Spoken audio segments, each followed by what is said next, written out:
तो आरएसएस प्रमुख मोहन भागवत आज किसे नसीहत दे रहे थे, ये एक बड़ा सवाल उनके बयान के बाद सामने आया है।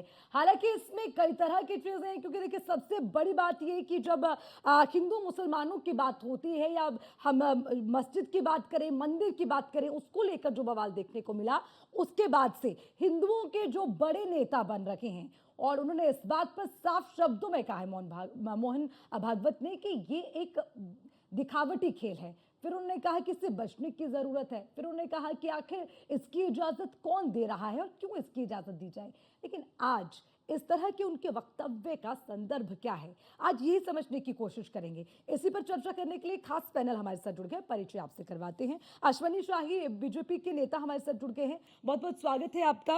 राजकुमार मौर्य प्रवक्ता कांग्रेस के हमारे साथ हैं, आपका भी स्वागत करते हैं। डीपी यादव समाजवादी पार्टी से नेता हमारे साथ जुड़ गए हैं, आपका भी स्वागत। विनोद बंसल प्रवक्ता हमारे साथ जुड़े हैं विश्व हिंदू परिषद से, आपका भी बहुत बहुत स्वागत करते हैं। दानिश उपाध्याय आरएसएस समर्थक हैं, आपका भी बहुत बहुत स्वागत। और सबसे पहले आज मैं दानिश जी के साथ ही इस चर्चा को शुरू करना चाहूंगी, क्योंकि आज बात आरएसएस प्रमुख मोहन भागवत जी के एक बड़े वक्तव्य की है। दानिश जी, सबसे पहले समझाइए, आज मोहन भागवत जी ने जिस बात को कहा, उन्होंने जो कहा है उसको एक नसीहत के तौर पर लिया जा रहा है, लेकिन आपसे समझना चाहूंगी जो बात उन्होंने कही वो किस कॉन्टेक्स्ट में कही है, उसका संदर्भ क्या निकल कर आता है और वो किसके लिए नसीहत थी। एक बार वो पूरा आप समझाइए कि क्या मतलब था उनके कहने का।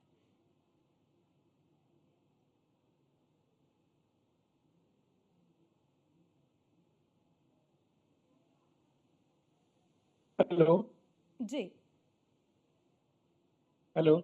जी दानिश अर्चना जी, जी, आवाज आ रही है? बिल्कुल आ रही है, बोलिए।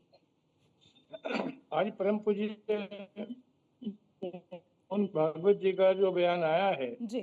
वो राष्ट्र के लिए एक संदेश है कि भारत की पवित्र भूमि के अंदर रहने वाला प्रत्येक व्यक्ति अपनी मर्यादा में रह करके कार्य करे और सभी को मिलजुल कर रहना चाहिए और सामाजिक समरसता, सामाजिक सद्भाव का ध्यान रहे।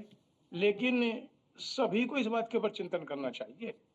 भारत के अंदर पहले सभी लोग रहते आए हैं, आज भी रहेंगे, लेकिन खास बुद्धि दे और हर समाज के अंदर कुछ लोग हैं कि जिनको राष्ट्र के अंदर सबके साथ मिलजुल कर रहने की आदत डालनी चाहिए।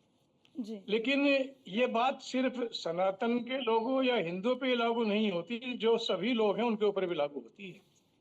सबको एक संदेश है राष्ट्र के लिए, और हम लोग तो वसुदेव कुटुंबकम का एक नारा देते हैं, उसी बात को आत्मसात करके जीवन जीते हैं, पहले भी जिया है, आज भी जीते हैं। जी। इसलिए ये सिर्फ कुछ लोगों के लिए संदेश नहीं है। भारत की पवित्रता, भारत की खूबसूरती, हमारा कल्चर, हमारा ट्रेडिशनल लैंग्वेज, हमारा फूड और हमारी परंपराएं वो इतनी मजबूत हैं कि उनका कोई सानी नहीं है।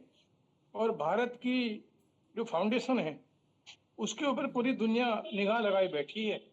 इसलिए हम लोगों को चाहिए आज की तारीख में हम सब मिलकर रहें।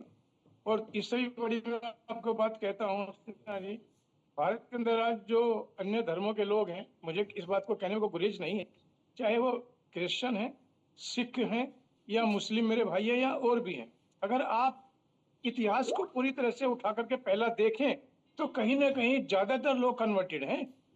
सभी लोग सनातन से निकल करके और धर्म परिवर्तन कर करके गए।